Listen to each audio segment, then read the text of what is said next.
Her Look is underwritten with a generous support of Colin Morton, DDS, focusing on progressive dentistry for exceptional natural-looking results.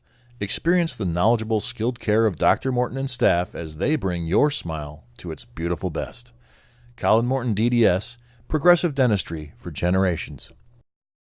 Her Look is underwritten with the generous support of Divorce Mediation Center, LLC. Mediation is less expensive, confidential, and much less intimidating than going to court. At DMC, helping couples to make their own decisions with results that are less stressful for the children of the marriage is our goal. Divorce Mediation Center, LLC, approved by the American Bar Association. And they had my favorite tequila. Am I allowed to say that on camera? Oh, my gosh, favorite yeah. tequila. No. What's your favorite tequila? At the time, it was Patron. Hey, give Yeah, me it a was high Patron. five on that one. Patron, we'll have to do a shot someday.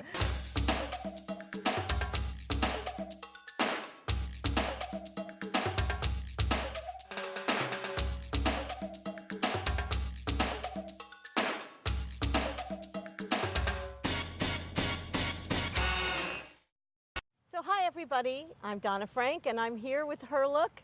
I am so excited today because I finally get to meet and talk to Elizabeth Sobol, President and CEO of Saratoga Performing Arts Center.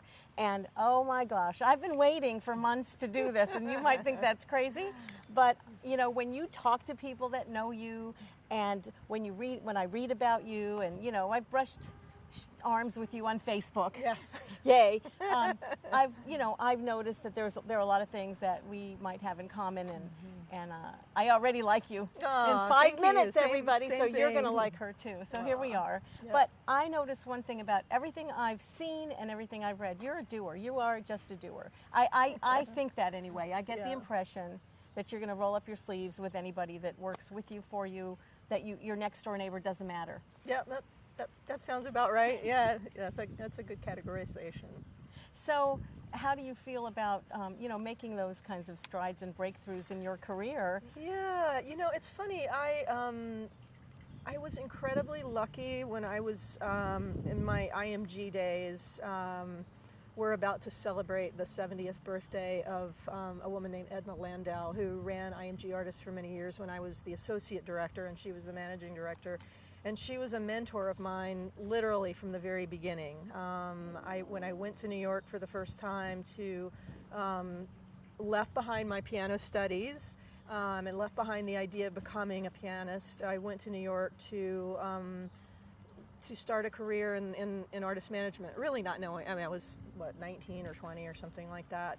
And so this woman, Edna Landau, worked, it was a startup. We didn't even use that phrase startup at the time, but they worked in a basement apartment on West 85th Street. The phone would ring 3 times a week. 2 of those would be one of their mothers calling to see how the business was, you know. And I used to joke that our cash flow was how much change I came back with in my pocket from the corner bodega getting coffees. At any rate, Edna Landau was one of these people who, in those early days, rolled up her sleeves, did everything that had to be done, because basically it was just 2 of them anyway. And I learned from her. And then when this company, Hamlin Management, was sold to IMG, the big sports marketing and merchandising company, and there was this kind of meteoric rise of IMG artists, and you know, I was part of all of that excitement and the growth of the company over the years. I saw her go from being the sleeves rolled up, doing everything from licking envelopes and putting stamps on to calling up, you know, the major promoters in the business. And she maintained that kind of humility and moral compass all the way. And she was really, she was really a role model about like how not just to be a great artist manager, but how to be a woman in the workplace. You know, that you could be fierce, but you could also be funny. You know, and you could be determined and also be delightful, and you could be classy, but you could also be down to earth. And she was really somebody I think a lot about, very inspiring. So I know that was a very long-winded explanation. It was a great answer, and I think she'd be really proud of you, because everything that I've heard and seen as a supporter here at SPAC, and somebody who's, knows and hears a lot of things, I think you were just describing yourself a lot. That's very kind of you. That's very kind of you. I talked to someone else about this that I interviewed, but who at a very young age moved to New York City and was just scared to death. Yeah. You know, and, Yeah. and what was, I mean, 19 years old back then, and you're not that old, but still, being on your own in New York City, Yeah. even though it was an internship, they probably helped you find a place to stay and all of that. Maybe No, not. So I didn't want to help tell at me all. what you did, please. My very first apartment was on 19th and 5th Avenue. I think that's correct. And it was a big warehouse space. This was kind of long before it was fashionable to move into loft spaces and Soho and stuff like that. But this was one big kind of loft space, and I shared it with 4 other young women. And so I think we had one bathroom, and you know, it was kind of crazy. And I don't remember how I found out about it. Isn't it funny how, I mean, we're not really that old, but there are a lot of things like that that I know Oh I my did it, God. and I can't quite remember how. Because you don't, at the time, you didn't probably realize, like, I know looking back, like, people say, well, oh my God, you moved to New York and you did, like, at the time, I was just on, like, there's my path, you know, and Yep. I didn't question, it was just sort of like, I need to get there. So you made it. Yeah, I So you made made it. And how long did it take you to actually start to climb that ladder of success, if you will? Gosh. So I got into this internship, which was with a company called Hamlin Management. And it was, as I mentioned, like just 2 people. It was Charles Hamlin, who actually grew up in Schenectady, of all places. Isn't that something? That was the first time I'd ever heard of Schenectady or anything in the capital region. And Edna Landau, and they later became partners. So I was an intern for them, and then I went off and, you know, worked in some other agencies and got different types of experience. And one day, Charlie, the gentleman from Schenectady, who was the owner of the company at the time, said, have you ever heard of IMG? And I said, no. He said, well, neither had we, but they're buying us. And then there was this long story and everything. And like, long story short, we can now afford to hire you. We'd love to hire you to come be our director of sales. That's so great. that meant doing like all the bookings for the artists and, you know, tours and stuff like that. A number of years into IMG, what became IMG Artists, Charles Hamlin represented a lot of the big names at our company, and they were the biggest names in classical music at IMG and in dance and in other genres. And so he left IMG literally at the height of his career. He was one of the most beloved artist managers ever, and he decided to leave. And so, so he came to me and he said, I've thought long and hard about who these artists ought to go to, and I know that you are just a kind of a beginning manager, but I want you're the right one to manage these artists, and I'm going to do everything I can to ensure a transition that they, you know, will trust coming to you, that they won't leave IMG, et cetera, et cetera. I will say that the artist management business, there were a lot of powerful women in the artist management business. None of them were running the companies, however, other than Edna. So when Charlie left, he and Edna had been partners in the IMG days, and when he left, she became the sole managing director. And at that time, she really was the only female head.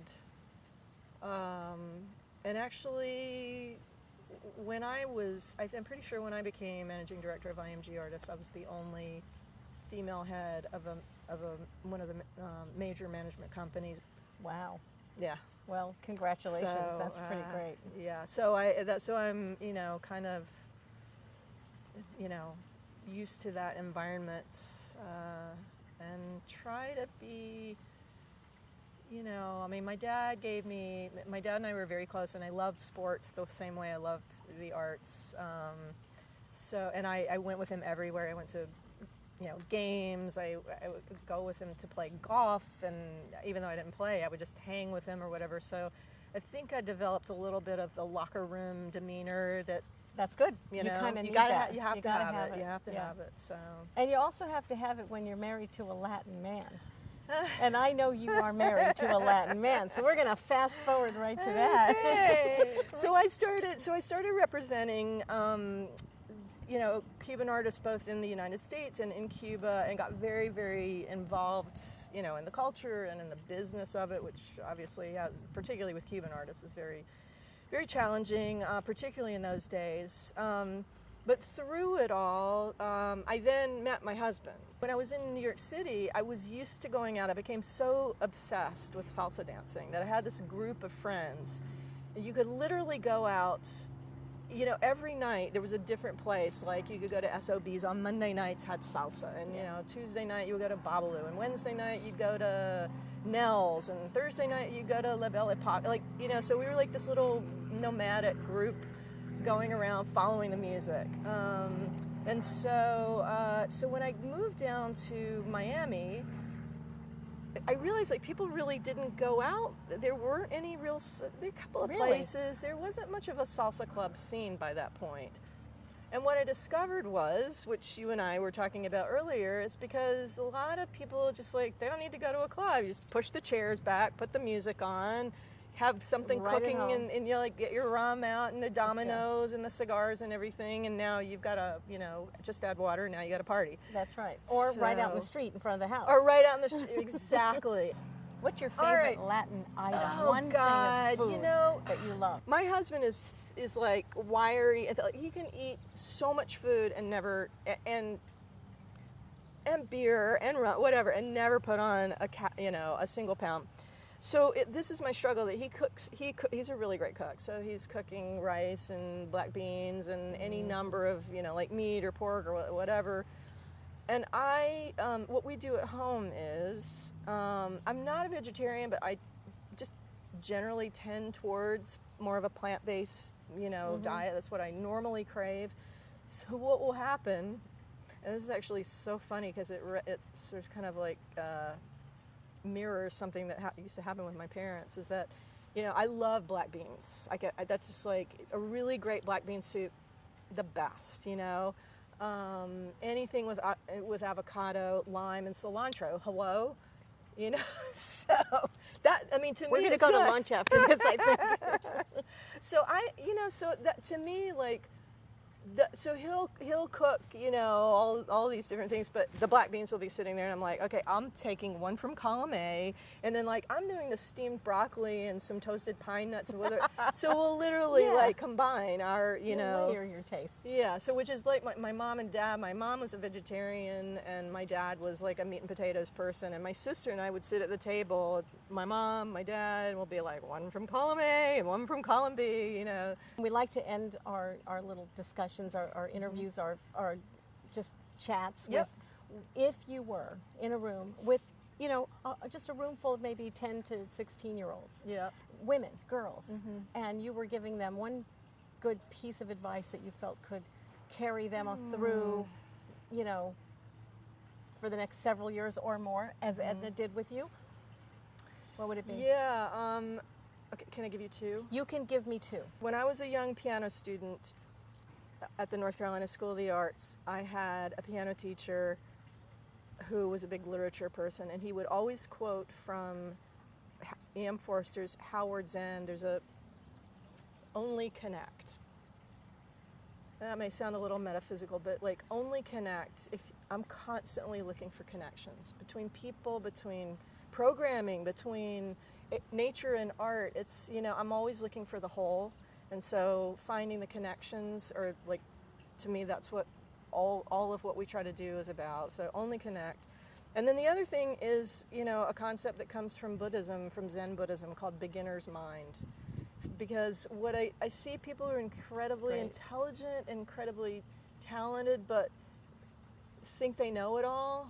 And I really think cultivating humility and beginner's mind is probably the most important thing any human being can do in any circumstance. So. I couldn't agree more. I think that it's really important too.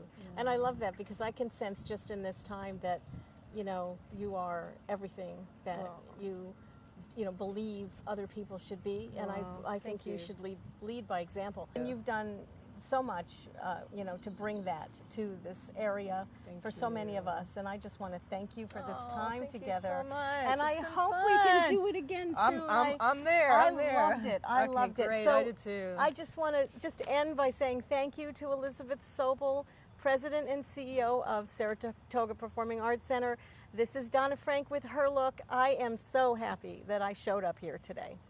Her Look is underwritten with the generous support of Divorce Mediation Center, LLC. Mediation is less expensive, confidential, and much less intimidating than going to court. At DMC, helping couples to make their own decisions with results that are less stressful for the children of the marriage is our goal. Divorce Mediation Center, LLC, approved by the American Bar Association.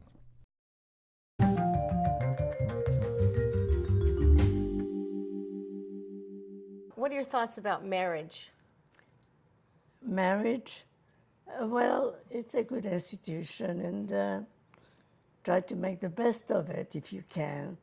If you can't, well, it's different now. So people get together, live together, get to know each other, and if they get married, it's fine. If not, it's okay. I can live with that. I can live with that. It's a different era. I really can. I don't mind. Would you have done it? Would you do it? At my age? Yeah, at your age. I'm way past that.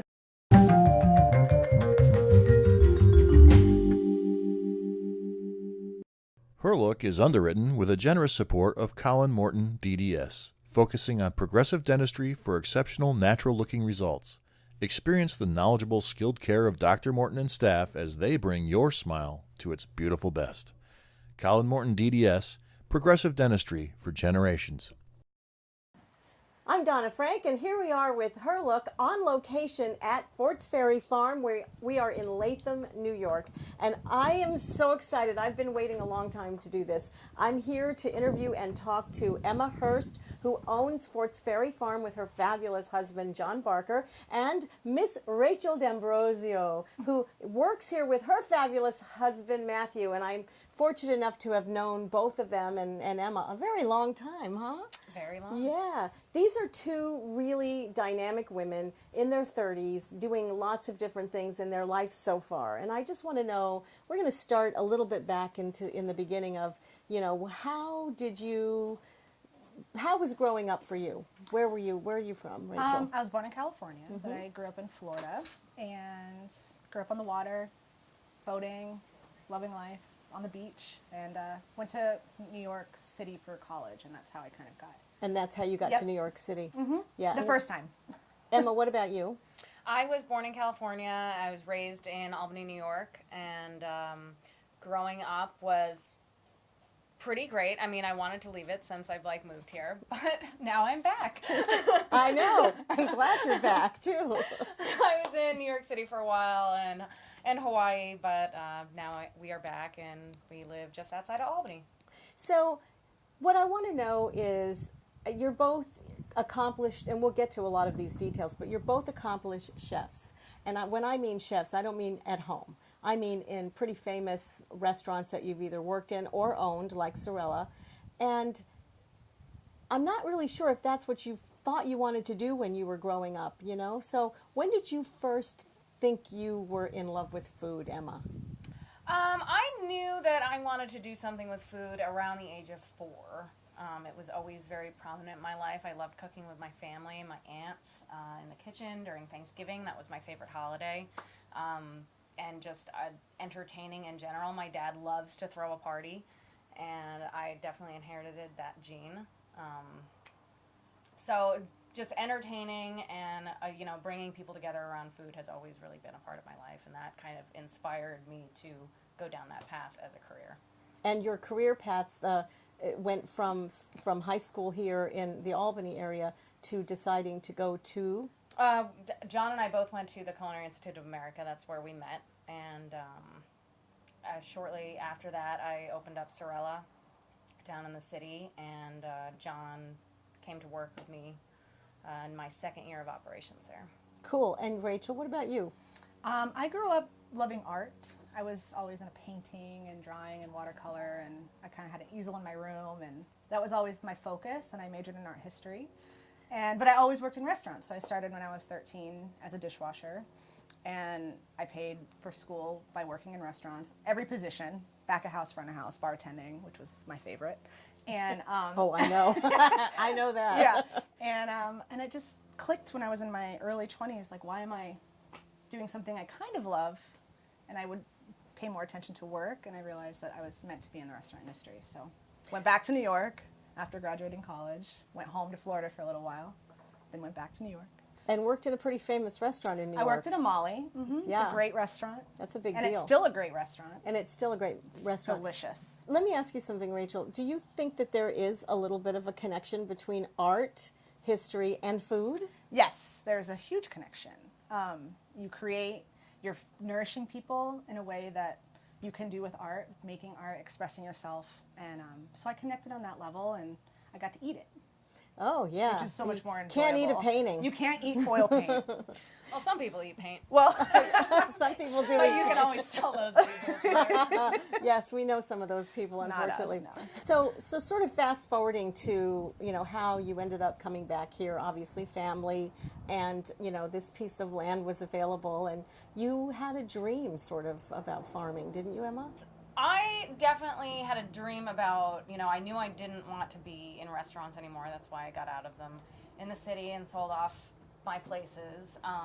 But, my love of food didn't diminish my love of food. So I knew I wanted to continue to work with food, and I'm just really excited to have a place where I can have events and I get to touch food every day, and we get to grow very cool things. We grow stuff that we ourselves would geek out over cooking. Because this isn't just a farm, it's an heirloom farm. So tell us a little about heirloom. So heirloom seeds are seeds that predate genetic modification, so predating World War, when kind of the Industrial Revolution was happening, and people started packaging stuff to transport longer, and flavor kind of came last. But these seeds are specific seeds that have been saved by generations of farmers and tribes and families around the world for their specific unique characteristics. Some of them quirky and weird to look at, others, extraordinarily tasty, packed with flavor. So that it's non-genetically modified, and a lot of our seeds are also done through open air pollination, which is meaning not done in a petri dish. It's done, in the field by bees. So cool. So, all right, I'm going to fast forward again. So here you are now in this beautiful, beautiful place, in this really wonderful farm. You have a big events,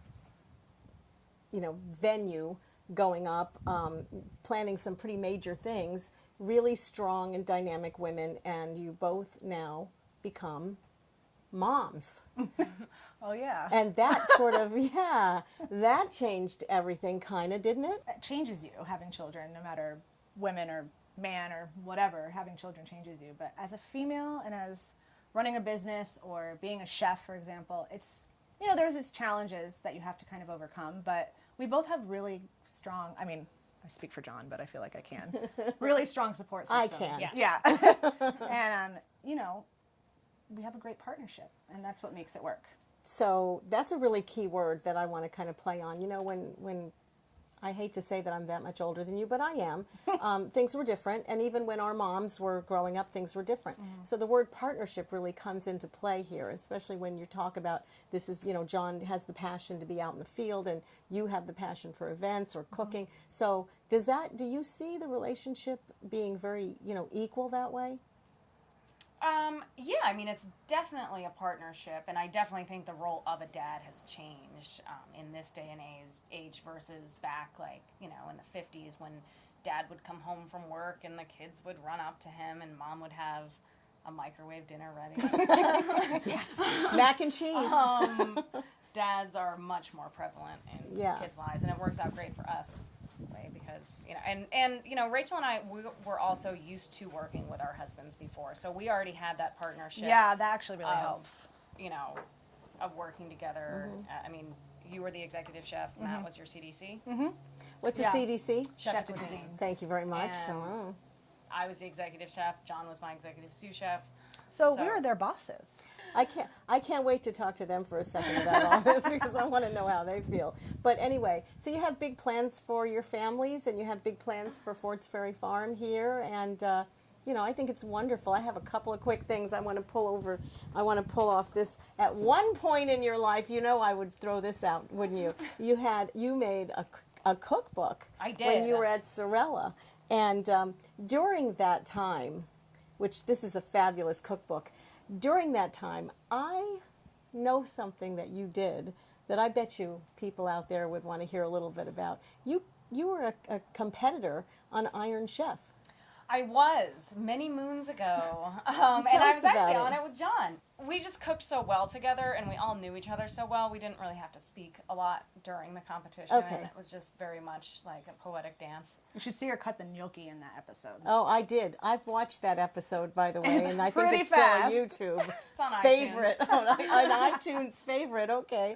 So anyway, yeah. So let me ask you this: what advice would you give? I'll ask you, and let's start with you, Rachel. What advice will you give to your little girls that are, you know, maybe 6, 7, 8, or even 15, 16 out there looking at this episode or meeting you along the way about, you know, how, well, just your best piece of advice for growing up and looking at the future? Have courage. Speak for yourself. Speak up. Don't let anyone tell you how to live your life. Don't let anyone walk all over you. And be nice. Be a nice person. And what about you, Miss Emma? I would say dare to be different. Be kind. Trust your intuitions, and don't take crap from anyone. There you go. And what about your role models? Tell me about your role models. You have role models right now? I have role models. My mother is a role model, as she would be, hopefully. My grandmother had a big influence on my life. She was typical 50s grandmother. I mean, she was like the epitome of come home from work, dinner's ready on the table. I mean, total opposite of who we are, but she was just really loving, and she taught me how to treat people, which I think is more important than how to do a job. And Anna Klinger from Aldi Law was a big role model for me. She taught me pretty much everything I know in the kitchen, so give her cred. Good. And you? And Emma. And Emma. Oh, and Emma. Yeah. Aw. What about you, Emma? My biggest role models in my life have probably been my parents. You know, my mom is a very strong woman with, she's got her voice, but she's also one of the kindest people ever. She's a minx of a lady. And my dad, who is a brilliant businessman and can really garner attention in a room. And also, you know, John he's got the patience of a frickin' saint, which is something I lack at times. So he's taught me a lot, and I strive to be more patient in my life. I think it's worked. I've known you a long time, and you have turned into a beautiful, beautiful young woman. And you, Rachel, such a pleasure to know you. Oh, you And too. to be here at Forts Ferry Farm today, and to be able to chat with you and talk to you about your lives and your future. And I only wish you the best because I love you both. And I hope that we can come back and do another series when we're finished with the barn or the venue, and we can kind of do a little barbecue or something, right? 2020, baby. 2020, baby. So that's it from us at Forts Ferry Farm. I'm Donna Frank with Her Look on Look TV. What is it like working for your wife? That's a good way to put it. It was great. I worked for her before in a restaurant setting, so I'm used to it. But you're not really working for her now. I'm only kidding.